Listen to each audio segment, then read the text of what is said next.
장의 말씀을 한 절씩 교독으로 봉독토록 하겠습니다. 제가 먼저 보겠습니다.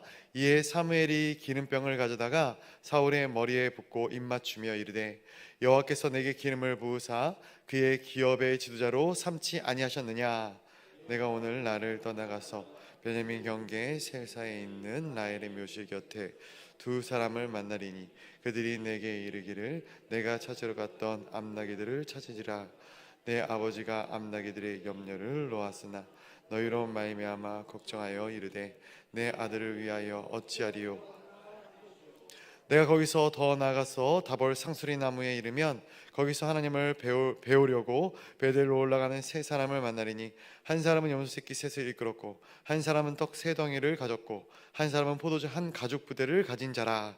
그들을 내게 문안하고 떡 두 덩이를 주겠고 너는 그의 손에서 그에 내가 하나님의 산에 이르리니 그곳에는 블레셋 사람들이 영문이 있느니라. 내가 그리로 가서 그 성읍으로 들어갈 때에 선인자의 무리가 산당에서부터 비파와 소고와 저와 수금을 앞세우고 예언하며 내려오는 것을 만날 것이요. 너도 그들과 함께 예언을 하고 변하여 새 사람이 되리라. 이 징조가 내게 임하거든 너는 기회를 따라 행하라. 하나님이 너와 함께 하시느니라. 너는 나보다 앞서 길갈로 내려가서 내가 내게로 내가 내게 내게 행할 것을 가르칠 때까지 7일 동안 기다리라. 그가 사무엘에게 떠나려고 몸을 돌이킬 때에 하나님이 새 마음을 주었고 그날 그 징조도 다 응하니라. 그들이 산에 이를 때에 선인자의 무리가 그를 영접하고 하나님의 영이 사울에게 크게 임함으로 그가 그들 중에서 예언을 하니 전에 사울을 알던 모든 사람들이 사울이 선지자들과 함께 예언함을 보고 서로 이르기를 기스의 아들에게 무슨 일이 일어났느냐 사울도 선지자들 중에 있느냐 하고 그곳에 어떤 사람들은 말하여 이르되 그들의 아버지가 누구냐 한지라. 그러므로 속담이 되어 이르되 사울도 선지자들 중에 있느냐 하더라. 사울이 예언하기를 마치고 산당으로 가니라. 사울의 숙부가 사울과 그의 사환에게 이르기를 내가 사울이 이르되 암나기들을 찾다가 찾지 못하므로 사무엘에게 갔습니다 하니 사울의 숙부가 이르되 청하노니 사무엘이 너희에게 이른 말을 내게 말하라 하니라.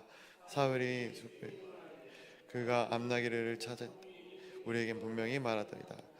사무엘이 말하면 나라의 말을 말하지 아니. 사무엘이 백성을 미스바로 불러 여호와 앞에 모으고 이스라엘의 자손에게 이르되 이스라엘 하나님 여호와께서 이같이 말씀하시기를 내가 이스라엘을 애굽에서 인도하여 너희를 애굽인과 손에서 너희 압제하는 모든 나라의 손에서 건져내었느니라 하셨거늘. 너희는 너희를 모든 재난과 고통 중에서 친히 구원하여 내신 너희 하나님을 오늘 버리고 이르기를 우리 위에 왕을 세우라 한도다. 그런즉 이제 너희의 지파대로 1000명씩 여호와 앞에 나오라 하고 사무엘이 이에 베냐민 지파가 뽑혔고 베냐민 지파를 그들의 가족별로 가까이 오게 하였더니 마드리오의 가족이 뽑혔고 그 중에서 기스의 아들 사울이 뽑혔으나 그를 찾아도 찾지 못한지라. 그러므로 그 사람이 여기 왔나이까. 여호와께서 대답하되 그가 진보다리들 사이에 숨었느니라 하셨더라. 그들이 달려가서 거기서 그를 데려오매 그가 백성 중에 서니 다른 사람보다 어깨 위만큼 컸더라. 사무엘이 모든 백성에게 이르되 너희는 여호와께서 택한 자를 보느냐. 모든 백성 중에서 모든 백성이 왕에게 만세를 외쳐 부르니라. 사무엘이 나라의 제도를 백성에게 말하고 책에 기록하여 여호와 앞에 두고 모든 백성을 각기 집으로 보내매 사울도 기브와 자기 집으로 갈 때에 유력한 자들과 함께 우리 17절 말씀 함께 보도록 하겠습니다. 어떤 불량배는 이르되 이 사람이 어떻게 우리를 구원하겠느냐 하고 멸시하며 예물을 바치지 아니하였으나 그는 잠잠하였더라. 아멘. 여러분 좋은 아침입니다. 새벽 이른 시간 하나님 아버지 앞에서 또 우리가 마음을 쏟고 기도하는 순간 또 말씀을 듣는 순간 이 한날 주님께서 우리의 삶을 어떻게 이끌어 가시는지 우리의 눈이 열리고 우리의 마음이 열리고 우리의 삶이 열려지는 복된 시간이 되기를 간절히 소원하고 축복합니다. 오늘 이 사무엘상 10장의 말씀을 통해 받은 은혜를 함께 나누고자 합니다. 어제 사무엘상 9장에서 말씀을 나누었겠지만 아버지의 잃어버린 나귀를 찾으러 나섰던 사울의 모습을 우리가 봅니다. 그 사울이 사무엘을 찾아가 묻는 장면이 오늘 이제 기록되어지고 있는 것이죠. 나귀를 찾으러 갔던 사울이 나귀를 찾은 것이 아니라 사울이 결국 만난 것은 사무엘이었다. 그리고 그가 구한 것은 나귀였지만 어떻게 보면은 이 모든 것들을 통해서 하나님께서는 사울을 이스라엘의 왕으로 세우고자 하는 그 하나님의 계획을 그가 찾게 되었던 것이 아닌가 한번 보게 됩니다. 오늘 이 본문 10장으로 넘어가서는 그 사울이 사무엘에게 기름 부음을 받고 세 가지 이 징표를 확인하며 또 이 성령으로 그가 변화되어지는 그러한 모습들이 그려지게 됩니다. 우리 1절 말씀 한번 같이 읽어보도록 하겠습니다. 1절 말씀입니다. 시작. 이에 사무엘이 기름병을 가져다가 사울의 머리에 붓고 입맞추며 이르되 여호와께서 내게 기름을 부으사 그의 기업의 지도자로 삼지 아니하였느냐. 아멘. 사무엘이 사울의 머리에 기름을 붓는다. 이것은 이 사울을 왕으로 세웠다라는 것이겠죠. 어떻게 보면은 이스라엘의 첫 번째 왕이 세워지는 장면이 오늘 본문 가운데 기록이 되어지고 있는 것을 우리가 보게 됩니다. 근데 이 왕의 즉위식이다라는 것은 생각할 때 굉장히 화려해야 하지 않겠습니까? 우리 대통령이 그 임기를 시작할 때 대통령의 임기를 시작하는 그 시작점에서 보면은 방송에서도 보게 되지만 굉장히 큰 의장이 있고 또 의전이 있고 화려하게 세워집니다. 조선시대는 더 했죠. 조선시대의 왕으로 세워지는 그 모습들을 우리가 생각해 볼 때 엄청나게 긴 행렬, 그 행렬을 우리가 보게 됩니다. 제가 휴가 기간 동안에 전주를 다녀왔는데 전주에 경기전이라는 곳이 있더라고요. 이 경기전에 보니까 뭐가 있냐면 왕의 그 어진을 모시는 곳이 있는데 이 어진을 모실 때 이 왕의 초상화를 모시는 그 초상화를 전주로 내려보내는 이 행렬 또한 엄청나게 화려하고 긴 행렬로 이어지는 모습들을 보게 되었습니다. 하물며 첫 번째 왕입니다. 첫 번째 왕. 엄청나게 화려해야 될 이 왕의 즉위식이 오늘 본문에 보니까 아무도 보이지 않는 자리에서 굉장히 조용하게 이루어지는 것을 우리가 보게 됩니다. 선지자 사무엘이 기름병을 가져다가 사울의 머리에 붓는 것이죠. 그리고 이 사울이 왕으로서의 이 자격을 갖추게 되는 것입니다. 많은 사람들 앞에서 많은 사람들이 축복하는 자리에서 왕이 되어지는 것이 아니라 은밀한 곳에서 이루어졌다라는 것을 제가 보게 되는 것이죠. 사실 영적인 리더들, 영적인 지도자들, 목회자들 뿐만 아니라 우리 장로님들도 그렇지만 영적인 지도자들이 사람들에게 주목을 받는 자리에 서게 되는 경우들이 굉장히 많이 있습니다. 근데 이것이 어떻게 보면 가장 조심해야 할 부분이 아닌가 싶습니다. 우리는 마음 같아서는 하나님이 사용하시고자 하실 때 기왕 하나님이 쓰실 것이면 굉장히 화려하게 멋있게 좀 더 드러나게 사용하면 좋지 않을까라는 생각을 하기도 합니다. 아름다운 달란트로, 화려한 달란트로 하나님께서 아름답게 기름을 부어 사용하시면 좋지 않겠는가. 그래서 정말로 화려하게 사용되어지는 사람들을 보면은 하나님께서 크게 사용하는 사람들이고, 또 그렇지 못한 사람들을 보게 되면은 하나님이 투박하게 조용하게 정말로 귀하지 않게 사용하는 것처럼 여길 때가 많이 있지 않겠습니까? 그런데 말씀을 우리가 보게 되면은 대부분의 경우 하나님께서 사용하신 하나님의 사역자들은 아무도 보이지 않는 골방에서 은밀한 기도 가운데 하나님께서 세우시는 경우들을 보게 되더라라는 것이죠. 그들의 삶 가운데 조용한 순종의 시간이 있었고, 그러한 시간들을 통해서 하나님께서 그들을 만나시고 그들을 사용하셨다라는 거예요. 저는 이 말씀이 우리가 신앙생활을 하면서 큰 은혜와 도전이 되기를 간절히 소원합니다. 우리는 신앙생활을 하면서 하나님께서 뭔가 우리를 강하게, 화려하게, 크게 사용하셨으면 좋겠다라는 생각을 할지 모르겠어요. 그러나 많은 순간 하나님께서 우리의 조용한 순간들, 우리가 이렇게 새벽에 미명의 시간에 나와 하나님께 기도하고 엎드리는 이 시간들을 사용하시더라라는 것이죠. 그래서 우리가 화려하지 않을지라도, 눈에 띄지 않을지라도 낙심하지 말아야 할 것은 하나님께서 은밀한 중에 보시는 하나님이시다라는 것이죠. 그리고 은밀한 중에 우리를 세워나가시는 하나님이 되심을 우리가 기억하셔야 한다라는 거예요. 분명한 것은 하나님은 하나님의 사람들을 향한 하나님의 귀한 뜻을 이 모든 시간들을 통해서 이루고 계시다라는 사실입니다. 그리고 그 모든 것들을 우리의 삶을 통해서 확증하신다라는 거예요. 그래서 오늘 어떻게 보면 화려하게 기름 부음을 받지는 않았지만 차분하고 조용하게 기름을 받는 자리에서 있었던 이 사울 왕, 이 사울 왕에게 하나님께서 또한 무엇을 더하여 주시는가? 그가 하나님께서 세우셨다라는 이 징표들을 그에게 보게 하시더라라는 거예요. 표징을 주신다라는 것입니다. 오늘 본문 말씀에 보니까 크게 세 가지 표징을 주시는데, 첫 번째로는 무엇이냐면은 라헬의 묘에서 잃어버린 나귀를 찾았다라는 소식을 듣게 될 것이다.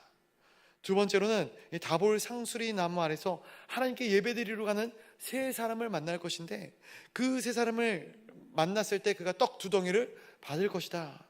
그리고 마지막, 하나님의 산에서 예언하는 선지자들의 무리를 만날 것인데, 그 무리와 함께 예배할 때 그가 성령으로 취하게 될 것이다, 예언을 하게 될 것이다 라는 이 세 가지 이 표징을 허락받게 되는 것이죠. 자, 우리 10장 7절 말씀도 한번 같이 읽어보도록 하겠습니다. 이 10장 7절의 말씀입니다. 시작. 이 징조가 내게 임하거든 너는 기회를 따라 행하라. 하나님이 너와 함께 하시느니라. 아멘. 자, 이 사무엘이 사울에게 이 세 가지 징표를 말해준 이후에 이 징표가 임할 때 너는 하나님이 너와 함께 하심을 기억하라 라고 말씀해주고 있는 것들을 보게 됩니다. 근데 이 세 가지 징조, 이 세 가지 표징에 공통점이 있음을 보게 됩니다. 그것은 무엇이냐면은 이 사울이 알 수 있는, 예상하는 것이 아니라 사울이 예상하지 못한 순간, 예상하지 못했던 시점과 그 장소에서 사울의 계획이 아닌 하나님의 계획대로 사울에게 임하게 될 것이다 라는 것을 보여준다라는 거예요.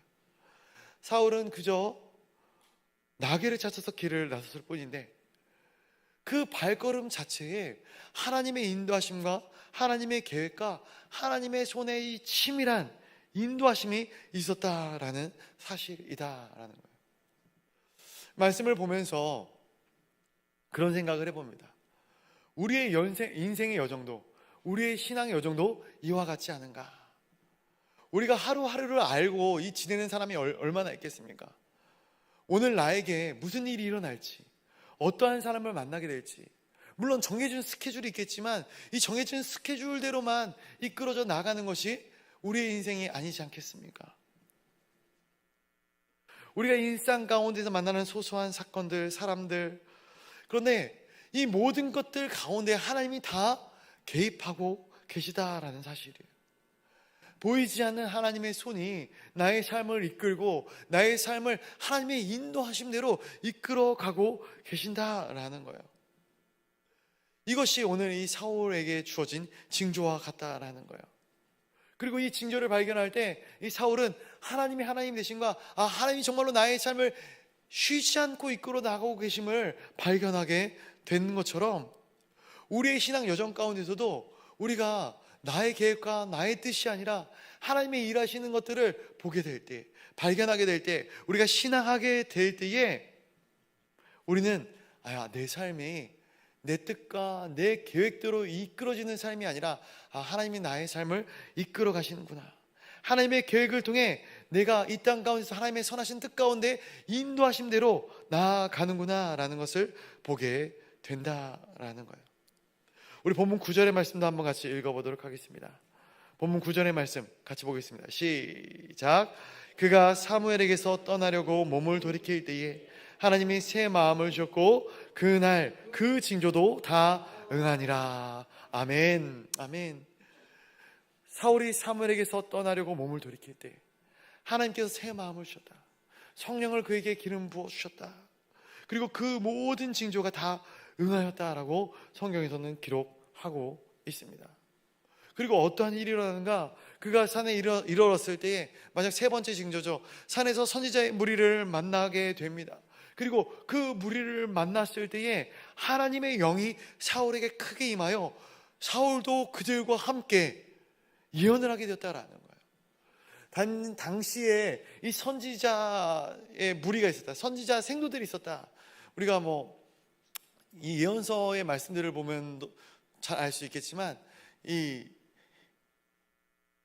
목회자들처럼 이 선지자가 되기 위해서 공부하고 신학을 공부하는 그러한 무리가 있었다라는 거예요. 그리고 그들은 기도하며 영성을 훈련을 받고 그리고 하나님 아버지 앞에 날마다 기도하면서 나아가는 그러한 자들이었던 것이죠.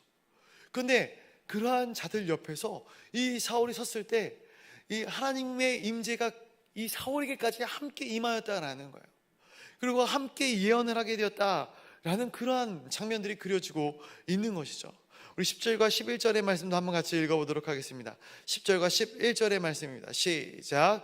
그들이 산에 이를 때에 선지자의 무리가 그를 영접하고 하나님의 영이 사울에게 크게 임함으로 그가 그들 중에서 예언을 하니 전에 사울을 알던 모든 사람들이 사울이 선지자들과 함께 예언함을 보고 서로 이르되 기스의 아들에게 무슨 일이 일어났느냐? 사울도 선지자들 중에 있느냐? 하고. 아멘. 이 선지자들의 무리를 보는 사람 중에는 이전부터 사울을 알던 사람도 있었다라는 것이죠. 그런데 이 사람들이 사울을 바라보면서 어떠한 말을 하는가? 사울도 선지자 중에 있는가? 라고 물어보는 장면이 기록되고 있는 거예요. 사람들이 사울을 보고 놀라는 거예요. 그리고 그가 예언함을 보고 또한 놀라고 있는 거예요. 근데 이것은 단순한 놀라움에서 나오는 질문이 아니에요. 왜 그들이 사울을 보고 놀랐는가? 어제까지는 단순한 이 베냐민 지파의 한 청년, 기스의 아들이었던 사람, 나귀를 찾아 헤매던 이 평범한 사람이, 이 평범한 청년이 오늘 성령에 사로잡혀서 그가 성령의 감동함을 받아서 그의 삶이 변화되어지고 그의 삶이 예언하고 그의 삶이 하나님의 손에 사로잡혀져 있는 그 모습을 사람들이 보게 되었다라는 거예요. 보게 되었다. 하나님이 한 사람을 부르실 때에 단순히 그 사람의 자리만 옮겨주시는 것이 아니라 그 사람의 속사람을 바꿔놓으시는 장면을 우리가 이 사울을 통해서 보게 되는 것이죠. 여기에 하나님의 부르심의 증거가 있다라는 거예요. 나는 영적인 리더가 아니니까, 나는 왕이 아니니까. 아닙니다. 하나님이 우리를 왕같은 제사장으로, 택하신 백성으로 세워주셨지 않겠습니까? 그럼 우리가 하나님께 부름을 받았다라는 증거가 무엇입니까? 외형적으로 화려해지는 것이 아니라 우리 안에 새 마음, 새 사람이 생겨지는 거예요. 성령이 우리 안에 임재하게 되는 것 아니겠습니까? 이전에는 세상의 것들에 관심이 많고 세상에 속한 자들이 되어 살아 나아갔다면은, 성공을 쫓고 스펙을 쫓는 그러한 인생이었다면은, 우리가 우리 안에 성령의 임재를 받고 성령의 기름 부음을 받고 이제는 신앙생활을 한 이후에는 예전에는 관심이 없었던 하나님을 향한 신앙, 믿음, 어떻게 이 죄인이었던 내가 이 하나님이라는 분을 만나서 이 구원의 여정에 동참할 수 있겠는가? 내가 어떻게 하나님을 알게 되었는가? 그 하나님이 누구신가? 그리고 그 하나님께서 나에게 부으셨다라는 이 보혜사 성령님은 어떤 분이신가? 거기에 관심이 생기고 마음이 쏟아지는 그러한 삶을 살아가게 되어지는 것. 그래서 예전에는 못하던 일, 그런 것들을 성령의 능력으로 감당하게 되고 성령의 임재함 가운데 우리가 세상이 감당할 수 없는 사람이 되어지는 것, 이것이 하나님께서 우리를 부르셨다라는 이 부르심의 증거가 되지는 않겠습니까? 그리고 정말 이 정직하게 하나님 앞에서 우리가 기름 부음을 받았다라는 이 놀라운 삶의 모습들이 오늘 사울의 모습과 같이 우리를 알던 사람들에게 친히 드러나게 되어지는 것이죠. 정말로 저 사람이 내가 알던 사람이 맞는가? 내가 알던 그 사람이 맞는가? 오늘 본문에서 이 사울이 변화되어집니다. 그리고 때마침 또 이 사무엘이 미스바로 모든 사람들을 다 소집하게 되는 것이죠. 각 지파당 1000명의 사람씩 모읍니다. 제비를 뽑아요. 이 12지파 중에 제비를 뽑았더니 어느 지파가 뽑힙니까? 베냐민 지파가 뽑히는 거예요. 이 베냐민 지파 중에 마드리의 가족이 뽑히고, 그리고 이 기스의 아들 사울이 뽑히게 되는 것이죠. 이스라엘 백성들이 왕을 구하니까 이 사무엘이 미스바로 사람들을 다 모아서 이 사무엘이 이 미스바에서 왕을 세우는 그런 누가 왕이 될 것인가를 하나님께서 보내신 왕을 세우는 장면들이 그려지게 되는 것이죠. 그런데 정말 놀라운 것이 오늘 이 본문 말씀을 우리가 보면서 잘 아는 장면이기도 하지만, 기스의 아들 사울이 왕으로 뽑혔을 때에 그 자리에 사울이 보입니까? 안 보입니까? 보이지 않았다라는 거예요. 분명히 사울은 기름 부음을 받았어요. 예언을 했어요. 내가 왕이 되겠구나라는 생각을 했어요. 그런데 그 자리에 사울이 있지 않았다라는 거예요. 제가 이 말씀 보면서 왜 사울이 그랬을까? 왜 사울이 그러한 행동을 했을까? 22절의 말씀에 보니까 그가 진보다리 사이에 숨었다라고 이야기를 하는 거예요. 그런데 왜 그가 그러한 행동을 했을까라고 생각을 해보니까, 이스라엘의 왕의 자리가 하나님께서 정말로 궁극적으로 원하셨던 자리가 아니구나라는 것을 깨달았던 것이죠. 아버지의 마음을 알게 됐던 거예요. 만왕의 왕이신 하나님이 계신데 이스라엘 백성들이 지금 죄악 가운데서 왕을 세워줘라 라고 하나님께, 또 사무엘 이 선지자에게 구하고 있구나라는 하나님의 마음을 알았던 것이죠. 그래서 그가 숨는 거예요. 그가 겸손한 마음으로 숨는 것이죠. 그래서 사람들조차 알지 못했던 것들을 하나님께서 이 사울이 어디에 있는지, 그래도 이 사울을 세우겠다, 그의 겸손함을 보고 그의 이 낮음을 보고 세우겠다라고 하셨기에 이 사울이 어디 있는지 알려주십니다. 성령의 임재함을 받아 예언하던 그 사람이 정작 온 백성 앞에서 왕으로 세워지는 이 결정적인 순간에 그의 겸손함을 보여주는 이 장면을 보게 되면서, 저는 사울의 믿음 없음이 아니라 사울이 정말로 이 하나님의 마음을 알았을 때에 어떻게 행동을 하고 있는가를 보게 되는 것이죠. 저는 이 사울의 겸손함을 이제 이 사무엘상 15장의 말씀에 나오는데 이렇게 성경에서 기록합니다. 왕이 스스로 작게 여길 그때에 이스라엘 지파의 머리가 되지 아니하셨나이까. 사무엘이 사울에게 이 과거의 기억을 더듬어 주는 장면이거든요. 스스로를 작게 여길 그때에, 오늘 이 장면이 스스로를 작게 여기는 그 장면인 것이죠. 겸손한 사울의 왕. 그런데 오늘 본문에 보니까 사울의 외형이 어떠했는가? 23절에 보니까 이 사울을 찾아서 다른 사람들 사이에 세웠더니 다른 사람보다 어깨 위만큼 더 컸다라고 기록하고 있는 모습을 보게 됩니다.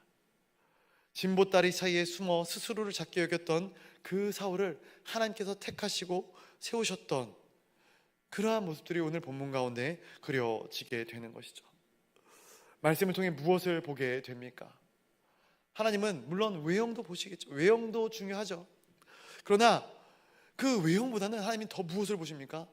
그 중심, 그 마음 가운데 어떠한 마음이 있는가를 보고 하나님이 사람들을 세워 나가시는 거예요. 그런데 문제는 뭡니까? 세운 사람이 변질되어지는 것이죠. 사랑하는 성도 여러분, 우리를 세우시는 분은 우리가 아니라, 사람들이 아니라 하나님이시다라는 거예요. 목회자를, 장로님을, 권사님들을 세우시는, 어디 있으면 임직 투표가 있죠. 세우시는 것, 물론 사람들의 투표로, 성도들의 투표로 세워지겠지만 그것을 세워 나가시는 분은 하나님이시다라는 거예요. 그렇게 절대로 교만해져서는 안 되는 것이죠. 겸손해져야 됩니다. 경계해야 합니다. 말씀을 맺고자 합니다. 오늘 이 사울에게 새 마음을 주셨던 그 하나님이 오늘 성령을 통해 우리의 마음 가운데도 새 마음을 허락하여 주시는 하나님이심을 기억하시기를 간절히 소원합니다. 그리고 우리 걸음걸음마다 하나님께서 이 징조들을, 표징들을 남겨두셨다라는 거예요. 우리의 마음 가운데, 그래서 하나님의 마음을 알아갈 때 때로는 이 땅이 너무나도 악하고 또 우리가 걸어가는 걸음걸음이 너무나도 악하기에, 너무나도 죄스럽기에 이 사울처럼 진보다리에 숨어 정말로 그냥 내가 아무것도 아닌 것이 되고 싶은 마음이 있을지도 모르겠어요. 그러나 하나님께서는 하나님의 일을 행하시는 하나님, 또 우리를 통하여 하나님 우리를 택하셨다면은 우리를 통해 하나님께서는 또 하나님의 일들을 행하시는 하나님이심을 기억하시기를 간절히 소원합니다. 그래서 우리가 할 수 있는 것은 무엇인가? 먼저 우리 연목사님께서도 설교하셨지만 잠잠히 있어 하나님의 되심을 바라보며, 그래도 우리에게 괜찮다 말씀하시고, 그래도 우리에게 용서해 주시고, 내가 어떠한 노력을 해서가 아니라, 내가 어떠한 행위를 해서가 아니라 나 있는 그대로를 받아주시고 나의 삶을 그대로 이끌어 나아가 주시는 하나님, 그 하나님을 우리가 겸손히 오늘 하루도 바라보며 소망하며 나가는 것. 그래서 이 새벽에 이 기도의 시간들은 하나님, 내가 무엇을 바꿔 나가겠습니다, 하나님 나에게 무엇을 강력하게 또 내려주십시오, 이게 아니라 이 시간 하나님께서 나의 삶을 어떻게 인도하여 나가실지를 기대하고 소망하며 바라보며 그 하나님의 마음을 알아가는 자리가 아닌가 간절히 소원합니다. 오늘 이 새벽 우리를 세우시는 하나님의 그 거룩한 손, 그 의로운 손을 겸손히 바라보는 자리가 되시기를 간절히 소원합니다. 그것을 신뢰하며 나아갈 때에 하나님께서는 분명합니다.